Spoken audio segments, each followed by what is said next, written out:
खबर जो मुद्दा बने प्रोग्राम तुहाडा स्वागत है। मैं हाँ नीरज बाली। अज किस दी गल करिए? लोकां दी गल करिए, सरकारां दी गल करिए या शहीदां दी गल करिए या शहीदां दे परिवारां दी गल करिए? चलो अज शहीदां दे परिवारां दी गल करते हैं। अज शहीदां दी गल करते हैं क्योंकि 26 जुलाई कारगिल दिवस आने वाला है और मंत्री हो, नेता हो, सियासतदान हो, सारिਆਂ ਦਾ जमावड़ा लगन वाला है। लेकिन पर इस लेकिन दे विच बड़ा लेकिन यह है कि जो शहीद के परिवार ने वो अज त्रस्त ने और सरकारां मस्त ने। दिखाने अपनी रिपोर्ट दे विच कि किस तरह दे नाल शहीदां दे परिवार इल्जाम लगा रहे ने सरकारां दे उत्ते। लो वेखो।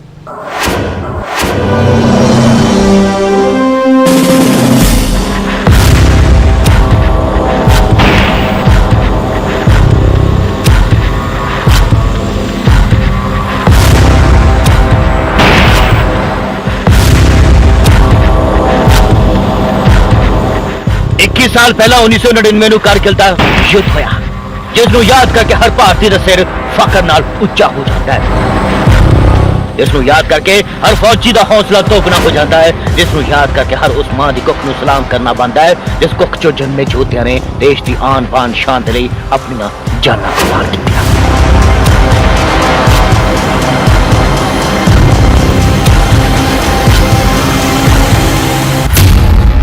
कारगिल के इस युद्ध दौरान किन्नियां ही मावां दे पुत्त कुर्बान होए, बच्चों के सिरों पिता का साया उठा ते किन्नियां ही औरतां दी मांग सुनी हुई, यानी कि विधवा होईयां। सब ने हसते हसते दुखा के पहाड़ अपने सीने ते सहे क्योंकि इन्होंने भारत मां दे कुर्बानियां दित्तियां सन। पर जदों सरकारां साडे शहीदां योद्धियां दी कुर्बानियां दा मुल ना पाउण तां फिर पिछों इन्हां शहीदां दे परिवार रुलदे ने साडे लापरवाह हाकमां दे कारण। क्योंकि शहीदां दे देश भक्ति के नाम उत्ते वोटां मंगण वाले लीडरां नूं जरा भी शर्म नहीं आउंदी।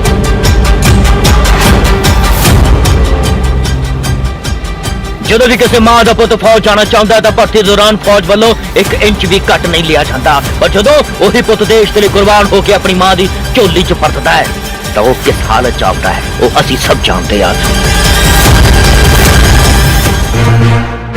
पूरे देश 26 जुलाई को कारगिल दिवस मनाया जाएगा। इस दौरान साडे शहीदों को इको सोर च याद भी किया जाएगा।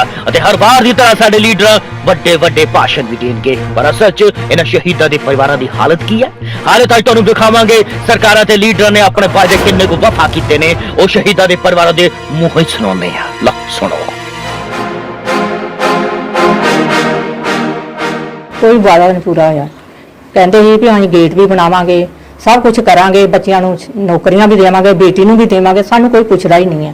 असीं कहना चाहांगे साडा गेट भी बनना चाहिए, सानूं साडे बच्चियां नूं भी सहूलतां मिलणियां चाहिए। ये परिवार है गुरदासपुर के कस्बा दीनानगर के शहीद लांस नायक रणवीर सिंह दा जो देश दी सरकारां तो खफा है। सरकार ने पिंड विच शहीद के नां दा ना तो गेट बनाया और ना ही कोई स्टेडियम, ना उन्होंने बेटे नूं अजे तक नौकरी दी गई है। सरकार ने अपने वादे पूरे नहीं किए। शहीद परिवारों ਨੂੰ ਮਲਾਲ ਹੈ ਜ਼ਿਲ੍ਹਾ ਗੁਰਦਾਸਪੁਰ ਦੇ 8 ਸ਼ਹੀਦ ਪਰਿਵਾਰਾਂ ਨੂੰ ਕਿ ਉਹਨਾਂ ਦੇ ਬੱਚੇ ਕੁਰਬਾਨ ਹੋਣ ਤੋਂ ਬਾਅਦ ਸਰਕਾਰਾਂ ਨੇ ਵਾਅਦੇ ਕੀਤੇ ਸੀ ਕਿ ਉਹਨਾਂ ਦੀ ਯਾਦ 'ਚ ਯਾਦਗਾਰੀ ਗੇਟ ਬਣਾਏ ਜਾਣਗੇ, ਸਟੇਡੀਅਮ ਬਣਾਏ ਜਾਣਗੇ, ਲਾਇਬ੍ਰੇਰੀ ਬਣਾਈ ਜਾਏਗੀ ਪਿੰਡ ਵਿੱਚ। ਲੇਕਿਨ ਅੱਜ ਦੁੱਖ ਨਾਲ ਕਹਿਣਾ ਪੈ ਰਿਹਾ ਕਿ ਸ਼ਹਾਦਤ ਦੇ 21 ਸਾਲ ਗੁਜ਼ਰ ਜਾਣ ਦੇ ਬਾਅਦ ਵੀ ਉਹ ਵਾਅਦੇ ਜਿਹੜੇ ਆ ਉਹ ਵਫਾ ਨਹੀਂ ਹੋ ਪਾਏ।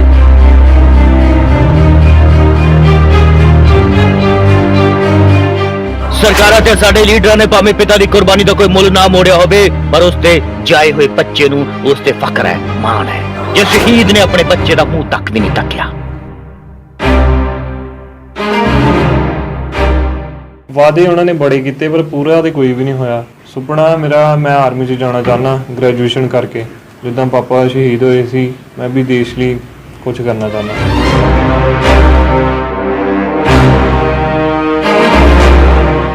दो दहाके तो किसी सरकार या लीडर ने शहीद रणवीर सिंह की शहादत ते उन्होंने परिवार की सार तक नहीं ली।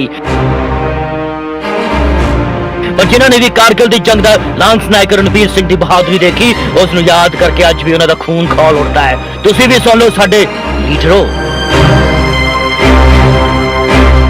99 के अंदर जो कि लड़ाई जब पाकिस्तान के साथ हुई तो उसके अंदर मैंने खुद हिस्सा लिया।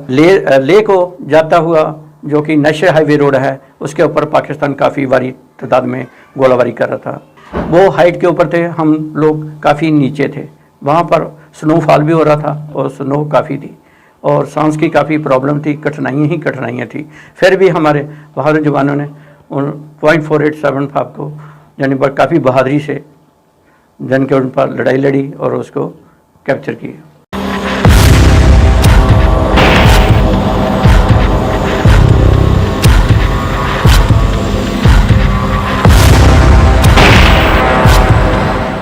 करगिल युद्ध के दौरान किसी ने सिर दा ताज गवाया तो किसी ने घर दा चिराग गवाया।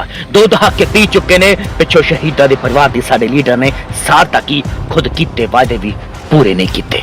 की कहिए, कहण नूं कुछ बचिया ही नहीं। चंडीगढ़ न्यूज़ डेस्क तो लपे पांगड़ दे नाल गुरदासपुर तो बिशंबर बिट्टू, न्यूज़ 18 पंजाब।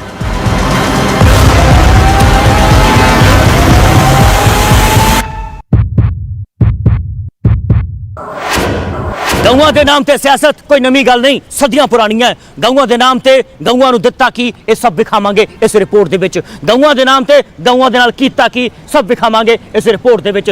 साडे सियासतदानां ने अज तक गऊआं दे नाम ते वोटां लित्तियां, लेकिन गऊआं नूं कीता की, गऊआं नूं दित्ता की, इस रिपोर्ट च विखावांगे। बहुत बड़े इल्जाम लगे ने। साडे पत्रकार नरेश सेठी ने फरीदकोट तो जो ये रिपोर्ट फाइल की है अपने आप दे विच चौंका के रख देने वाली है। विखाने इस रिपोर्ट दे विच कि किस तरह दे नाल गऊआं दे नाम ते सियासत तां कीती जांदी है, पर गऊआं नूं दित्ता कुछ नहीं जांदा।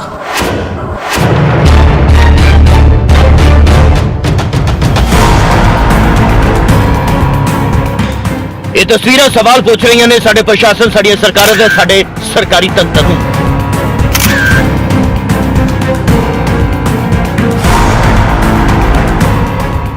जेकर इन्हां पशुओं नूं तिल-तिल करके मरन लई ही छड्डना सी तां आखिर इन्हां नूं फड़ के अजिहियां गऊशाला दे विच लैके आउण दा फायदा की है? अवारा घुम्मण रहन दिंदे इन्हां गावां नूं, घट्टो घट्ट अपनी भुख तां किसी न किसी ढंग नाल मिटाई लैंदियां। सड़कों ते मौत बन के घूमते आवारा पशुओं को काबू करने के लिए, उन्हां दी सांभ संभाल करने के लिए सरकार वालों गौ सैस के रूप च आम लोगों तो वसूले गए लाखों करोड़ों रुपए आखिर जा कित्थे रहे ने? क्योंकि इन्हां तस्वीरों को देख के तो नहीं लगता कि पैसे इन्हां गऊआं या इन्हां गौशाला के उत्ते खर्च किए जा रहे होंगे। हर पासे गंदगी के ढेर, भुख नाल तिल तिल कर मरते बेजुबान जानवर। ये तस्वीरें ने फरीदकोट के पिंड गोलीबाल च 25 एकड़ च बनी गौशाला दी, जिसके प्रति लगातार समाज सेवी संस्थावां नूं शिकायतां मिल रही सन कि इत्थे हालात बद नालों बदतर होंदे जा रहे हैं। जो वाकई इस गौशाला का दौरा किया गया, न्यूज़ 18 के रिपोर्टर के वलों जो निकल के सामने आया उस लोगों के मुंह ही सुन लो। ਇੰਨਾ ਕੁ ਮੰਦਾ ਸੀਗਾ ਇੱਥੇ ਹਾਲ ਕਿ ਕੋਈ ਵੀ ਗਾਵਾਂ ਨੂੰ ਸੰਭਾਲਣ ਵਾਸਤੇ ਇਹਨਾਂ ਕੋਲ ਮੈਨ ਪਾਵਰ ਨਹੀਂ ਹੈ ਜਾਂ ਇਹਨਾਂ ਨੂੰ ਕੁਝ ਦਿੱਤਾ ਨਹੀਂ ਜਾ ਰਿਹਾ। ਬਿਮਾਰ ਗਾਵਾਂ ਜਦੋਂ ਡਿੱਗ ਜਾਂਦੀਆਂ ਚੁੱਕਣ ਵਾਲਾ ਕੋਈ ਨਹੀਂ ਹੁੰਦਾ ਉਹਨਾਂ ਨੂੰ ਇੱਥੇ। ਹੁਣ ਵੀ ਤੁਸੀਂ ਦੇਖੋ ਗੱਬ 'ਚ ਤਸੀਆਂ ਪਈਆਂ, ਕੋਈ ਪ੍ਰਸ਼ਾਸਨ ਵੱਲੋਂ ਸਾਥ ਨਹੀਂ ਦਿੱਤਾ ਜਾ ਰਿਹਾ। ਪਿੰਡਾਂ ਦੇ ਵਿੱਚੋਂ ਟਰਾਲੀਆਂ ਹਾਰੇ ਦੀਆਂ ਦਾਨ ਦੇ ਰੂਪ ਦੇ ਵਿੱਚ ਇੱਥੇ ਆਉਂਦੀਆਂ ਨੇ, ਪਰ ਉਹ ਕਿਸੇ ਕੋਲੇ ਕੋਈ ਰਿਕਾਰਡ ਨਹੀਂ ਹੈ ਕਿ ਉਹ ਕਿੱਥੋਂ ਆਈਆਂ, ਕਿੱਥੇ ਨੂੰ ਜਾ ਰਹੀਆਂ, ਕਿੰਨਾ ਇੱਕ ਪਸ਼ੂ ਨੂੰ ਕਿੰਨਾ ਚਾਰਾ ਰੋਜ਼ ਦਾ ਪਾਇਆ ਜਾ ਰਿਹਾ, ਇਹੋ ਜਿਹਾ ਕੋਈ ਰਿਕਾਰਡ ਨਹੀਂ ਹੈ। ਇੱਥੇ ਪਸ਼ੂ ਐ ਮਰ ਰਹੇ ਨੇ ਜਿਵੇਂ ਕਿ ਕੀੜੇ ਮਕੌੜੇ ਹੁੰਦੇ ਨੇ। ਸਾਨੂੰ ਇਹ ਦੇਖ ਕੇ ਬਹੁਤ ਅਫਸੋਸ ਹੈ। ਅਸੀਂ ਚਾਹੁੰਦੇ ਹਾਂ ਕਿ ਇਹਦੀ ਇੱਕ ਬਹੁਤ ਹੀ ਉੱਚ ਪੱਧਰੀ ਜੁਡੀਸ਼ੀਅਲ ਇਨਕੁਆਇਰੀ ਹੋ ਕੇ ਦੋਸ਼ੀਆਂ ਨੂੰ ਸਜ਼ਾ ਦਿੱਤੀ ਜਾਵੇ। ਜਦੋਂ ਇਸ ਗਊਸ਼ਾਲਾ ਦੇ ਵਿੱਚ ਗੰਦਗੀ ਦੀ ਪਰਮਾਰ ਨੂੰ ਲੈ ਕੇ ਇੱਥੇ ਸਫਾਈ ਕਰਨ ਬਾਰੇ ਕਰਮਚਾਰੀਆਂ ਦੇ ਨਾਲ ਗੱਲਬਾਤ ਕੀਤੀ ਗਈ ਤਾਂ ਉਹ ਵੀ ਕੋਈ ਸਪਸ਼ਟ ਜਵਾਬ ਨਹੀਂ ਦੇ ਸਕੇ ਅਤੇ ਕਹਿੰਦੇ ਨਜ਼ਰ ਆਏ ਕਿ ਲੈਵਲ ਵਧਾਉਣ ਦੇ ਲਈ ਅਧਿਕਾਰੀਆਂ ਨੂੰ ਕਿਹਾ ਹੋਇਆ ਹੈ।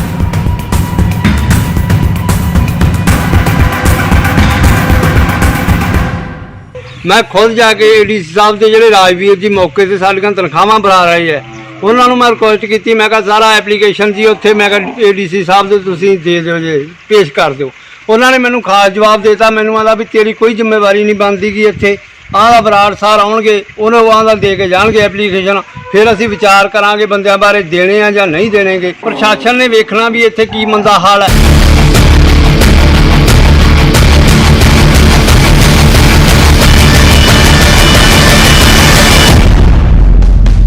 इस मामले च प्रशासन का पक्ष जानना भी बेहद जरूरी है। इसलिए साडे पत्रकार ने पहुंच की एसडीएम फरीदकोट पूनम सिंह तक। इन्होंने कहा कि रिपोर्ट मंगी गई है और रिपोर्ट के आधार पर जो भी कमियां पाई गई उन्होंने जल्द तो जल्द पूरा किया जाए।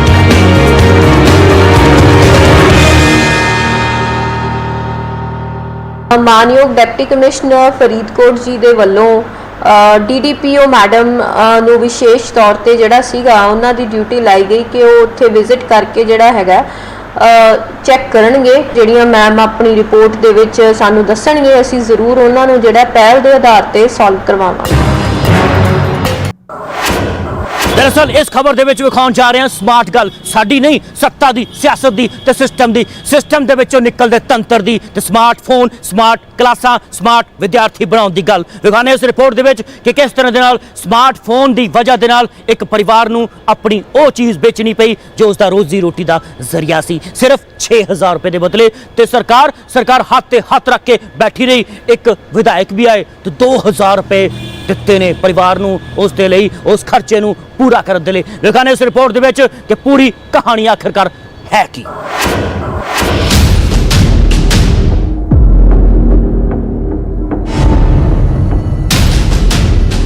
कोरोना के इस काल च इस नामुराद बीमारी ਨੂੰ फैलन तो रोकने के लिए लॉकडाउन का जाल बिछाया गया, जिस दौरान लोगों दी जिंदगी हमेशा दे लई बदल के रह गई ने। इस समय के दौरान स्कूल कॉलेज सब बंद कर दिए गए ने, पर बच्चों को स्मार्ट बनाना तो जरूरी है ना, सो इसलिए स्मार्टफोन ते स्मार्ट क्लासां का सहारा लेना पिया।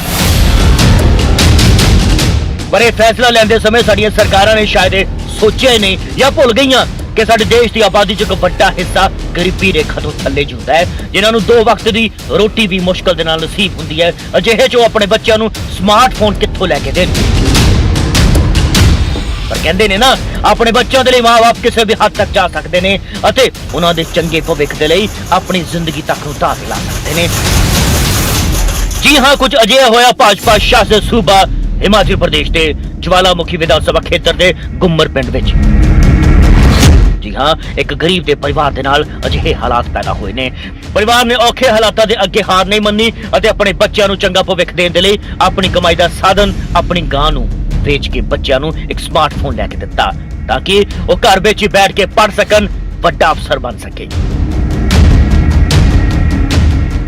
ऑनलाइन पढ़ाई चली थी मैंने बच्चों की ऑनलाइन, और इसी कारण मुझे गाँव बेचनी पड़ी, इसलिए फ़ोन लिया और तभी बच्चों की पढ़ाई शुरू की गई। अच्छा, तभी मुझे गाय बेचना पड़ी।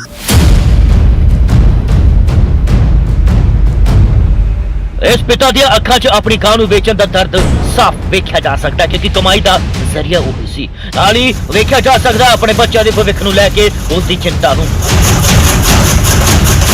जो इस बारे भाजपा के विधायक रमेश धवाला नूं पता चलिया तो उन्होंने एडा बड़ा फैसला लिया कि तुसीं सुन के हैरान हो जाओगे। जिवें ही उन्होंने पता चलिया कि अजिही भी कोई घटना घटी है, एक स्मार्टफोन के लिए एक गांव नूं बेच दिता गया जो कि कमाई का साधन सी, उन्हां दा दिल भर आया। वो फौरन अपनी गड्डी चुक के इस परिवार के कोल पहुंच गए और उन्होंने एडी वड्डी मदद की जिसनूं सुन के तुसीं हक्के बक्के रह जाओगे।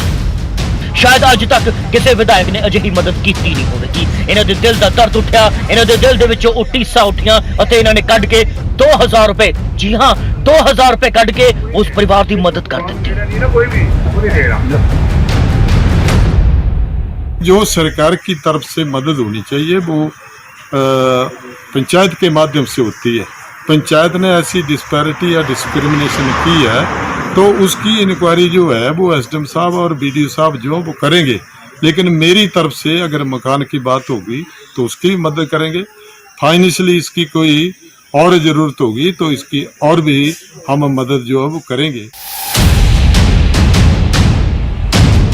विधायक साहब के वालों की गई इस आर्थिक मदद हुण सवाल उठन लग पे हैं। गलत गल है। समाज सेवी संजय शर्मा ने कह दिता है कि विधायक साहब ने आलीशान गड्डी च सवार होके कुलदीप के घर आके महज 2000 रुपए दे के चले जान दी ये जो रस्म निभाई है ये शोभा नहीं दिंदी, ये चंगा नहीं लगता, ये फबदा नहीं है, ये जचदा नहीं है। ये कुलदीप और उसके परिवार के नाल एक भद्दा मजाक। वर्तमान में उपाध्यक्ष फॉर्चूनर गाड़ी में आते हैं धनाक से, कुलदीप के घर पहुंचते हैं। मैं मौके पर था, कुलदीप के घर पहुंचते हैं और 2000 रुपये पकड़ा के उसको 1 महीने का आश्वासन देके वहां से उसी गाड़ी में बैठ के वहां से फर हो जाते हैं। 2000 रुपये में क्या कुलदीप का मकान बना पाएंगे? मैं एक बार फिर चेतावनी देता हूं प्रशासन को कि 30 दिनों के अंदर उसका मकान बनाए, अन्यथा टीम बड़का भाव फिर आंदोलन करेगी।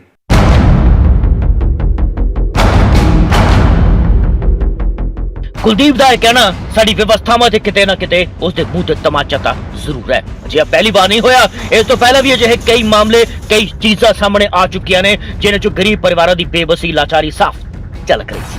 ਸੋ ਅਜਿਹੇ ਫੈਸਲੇ ਲੈਣ ਤੋਂ ਪਹਿਲਾਂ ਸਰਕਾਰਾਂ ਨੂੰ ਗਰੀਬਾਂ ਬਾਰੇ ਵੀ ਸੋਚਣਾ ਚਾਹੀਦਾ ਸੀ।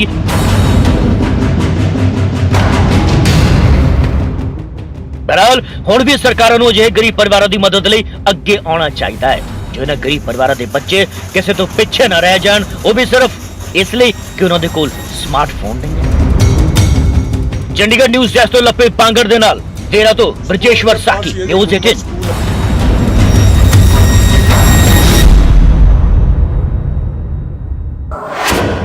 ਹੁਣ ਗੱਲ ਕਰਦੇ ਹਾਂ ਮਜਬੂਰੀ, ਲਾਚਾਰੀ, ਬੇਬਸੀ ਤੇ ਜ਼ਿਲਤ ਦੀ। ਦਰਅਸਲ ਕੋਈ ਵਿਅਕਤੀ ਕਿੰਨਰ ਬਣਨਾ ਚਾਹੁੰਦਾ ਹੈ, ਨਹੀਂ ਬਣਨਾ ਚਾਹੁੰਦਾ ਨਾ, ਲੇਕਿਨ ਅੱਜ ਇਸ ਖਬਰ ਦੇ ਵਿੱਚ ਅਸੀਂ ਤੁਹਾਨੂੰ ਤਰਾਸਦੀਆਂ ਵਾਲੀਆਂ ਕੋਈ ਤਸਵੀਰਾਂ ਵਿਖਾਵਾਂਗੇ ਕਿ ਕਿਸ ਤਰ੍ਹਾਂ ਦੇ ਨਾਲ ਇੱਕ ਸ਼ਖਸ ਕਿੰਨਰ ਬਣ ਗਿਆ ਅਤੇ ਉਸ ਤੋਂ ਬਾਅਦ ਉਸ ਨਾਲ ਹੋਇਆ ਕੀ। ਵੇਖੋ ਇਸ ਰਿਪੋਰਟ ਨੂੰ।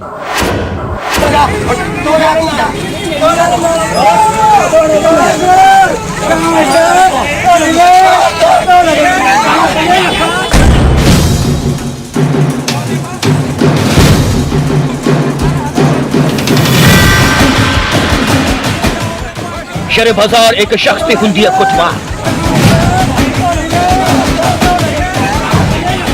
एक शख्स नु घेरा पाई खड़े ने 3 किन्नर।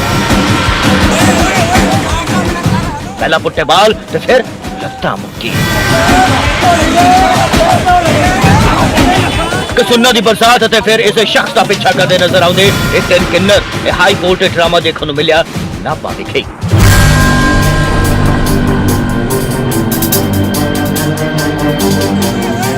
ਜਦੋਂ ਇੱਕ ਕਥਿਤ ਕਿੰਨਰ ਇਹਨਾਂ 3 ਅਸਲੀ ਕਿੰਨਰਾਂ ਦੇ ਹੱਥੇ ਚੜ ਗਿਆ। ਜੇਕਰ ਤੁਸੀਂ ਕਿਸੇ ਸ਼ਖਸ ਨੂੰ ਕਿੰਨਰ ਕਹਿ ਦਵੋ ਤਾਂ ਸ਼ਾਇਦ ਉਹ ਬੁਰਾ ਮੰਨ ਜਾਵੇ ਅਤੇ ਤੁਹਾਨੂੰ ਮਾਰਨ ਦੇ ਲਈ ਤੁਹਾਡੇ ਪਿੱਛੇ ਵੀ ਦੌੜ ਪਵੇ। ਪਰ ਇੱਥੇ ਇਲਜ਼ਾਮ ਨੇ ਕਿ ਜੋ ਸ਼ਖਸ ਇਹਨਾਂ 3 ਕਿੰਨਰਾਂ ਦੇ ਗੁੱਸੇ ਦਾ ਸ਼ਿਕਾਰ ਹੋਇਆ ਉਹ ਇੱਕ ਨਕਲੀ ਕਿੰਨਰ ਹੈ।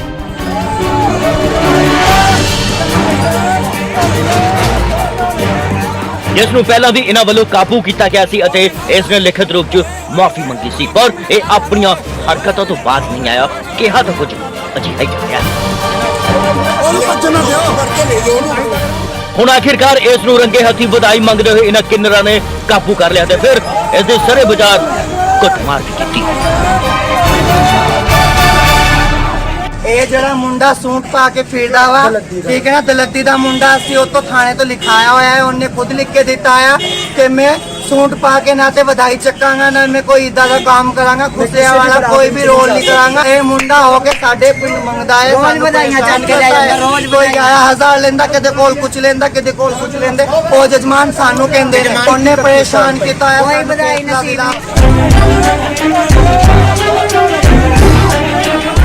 आखिर इस शख्स के वालों अजिहा कीता क्यों गया? इस दे पिछे उसकी की मजबूरी सी, की लाचारी सी या आसान तरीके दे नाल पैसे कमाउण दा लालच सी?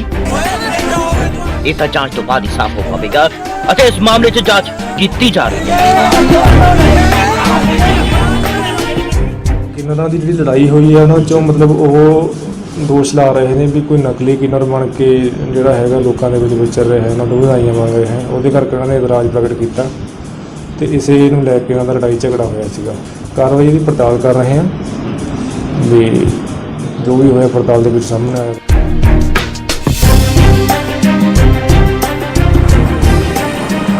हो सकता है कि इस शख्स ने गलत किया होवे, हो सकता है कि उसदियां भी कुछ मजबूरियां रही होण, कुछ लाचारियां रही होण, हो सकता है कि कोरोना काल ते लॉकडाउन के कारण उसका रोजगार फुस गया होवे जो उसनू एक कदम चुकन के लिए मजबूर होना पिया। पर इन्हां किन्नरां नूं भी तां इस तरह कानून नूं अपने हाथ च नहीं लेना चाहिए। चंडीगढ़ न्यूज़ डेस्क तो लपे पांगर दे नाल नाभा तो भुपिंदर सिंह, न्यूज़ 18 पंजाब।